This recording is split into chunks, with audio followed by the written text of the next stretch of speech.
est des moments dans la vie d'une nation où le silence devient une trahison, où l'évitement est une faute, où seule la vérité, dite avec courage et avec dignité, peut ouvrir les chemins de l'avenir. Et ce moment d'aujourd'hui en est un.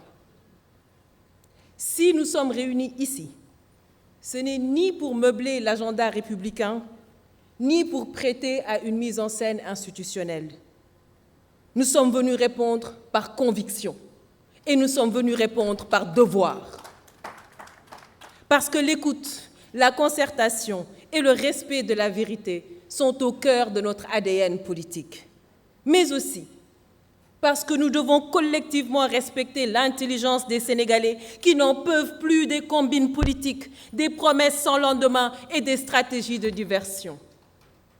Nous espérons vivement que l'esprit de ce dialogue ne sera pas dévoyé.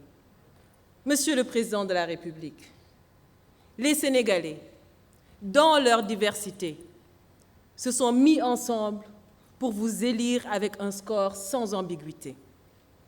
La plus belle manière d'honorer ce choix est de rassembler et de réconcilier le peuple autour de l'essentiel. C'est pourquoi nous attendons de ce dialogue un engagement sincère des autorités à tous les niveaux. Il est temps de changer de ton et d'abandonner les discours agressifs. La parole publique doit retrouver sa dignité. Le débat politique doit être assaini, purgé des injures et des insanités qui n'y ont pas leur place. Chaque parti doit assumer la responsabilité de maîtriser ses militants. À défaut, la justice devra jouer son rôle dans toute sa rigueur. Mais nous appelons à une justice véritablement indépendante, équitable et impartiale. Nous soutenons, Monsieur le Président de la République, sans réserve, le principe de la reddition des comptes.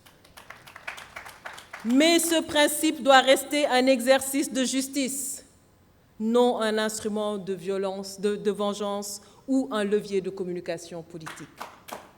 Il ne doit pas occulter l'essentiel, la précarité croissante, l'essoufflement économique, la jeunesse en quête d'avenir, les femmes en quête de reconnaissance, la diplomatie en recul, l'insécurité alimentaire, les périls qui menacent notre sécurité intérieure et notre défense.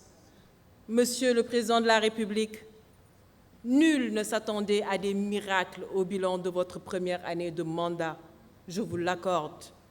Mais il est désormais temps de passer à l'action et de faire rayonner à nouveau notre pays au concert des nations.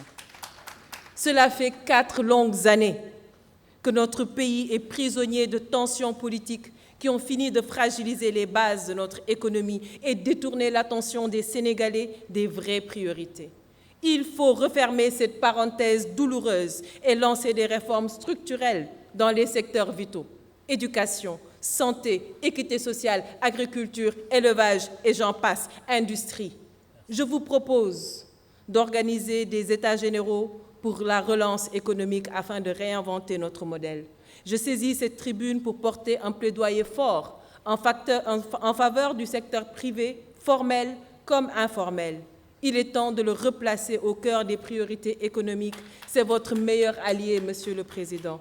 Mesdames et Messieurs, en abordant les questions de la démocratie, des libertés fondamentales, le processus électoral et les réformes nécessaires, nous tenons là une opportunité précieuse de refonder notre système démocratique sur des bases plus justes, plus solides et plus inclusives.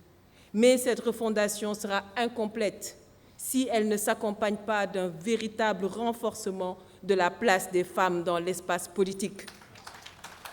Notre sous-représentation dans les sphères de décision est une réelle défaillance démocratique.